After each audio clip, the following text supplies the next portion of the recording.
Great, thanks Edward. Mammography is a vital imaging modality in women's health that detects early stages of breast cancer before it manifests into an advanced, potentially lethal disease. The American Cancer Society recommends an annual mammography screening for every woman ages 45 to 54. A large portion of women from this age group are employed and work normal business hours of the week. One of the more important issues that our group decided on was the limited number of appointment time slots available in mammography during the available weekday hours.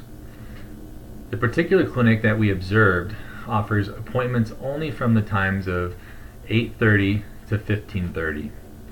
The problem is, due to high patient referral volumes, the daily time slots and weekday availability is not meeting the demands of our patients. More specifically, those demands from patients who work the hours of 0900 to 1700. On top of this problem is the limited availability for prompt screening. Oftentimes patients are having to wait 2 to 3 weeks to schedule a routine breast examination. This wait time is not optimal, posing potentially physical and psychological risks for women having to endure the stress of waiting long periods of time for their exam or for the results of their exam.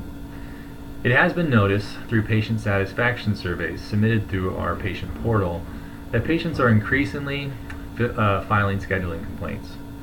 These patient surveys reflect poorly on our department and have caught the attention of senior leadership. The uncovering of this dramatic evidence has created a high level of urgency that signals a department change is required. For the sake of our patients and potentially missed revenue, this is an important area to address. Today's healthcare organizations are committed to patient experience.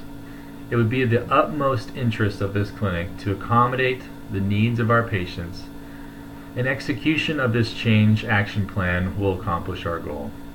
Next up is Ashley Taylor, who will elaborate more about the goals for our change action plan. Thank you.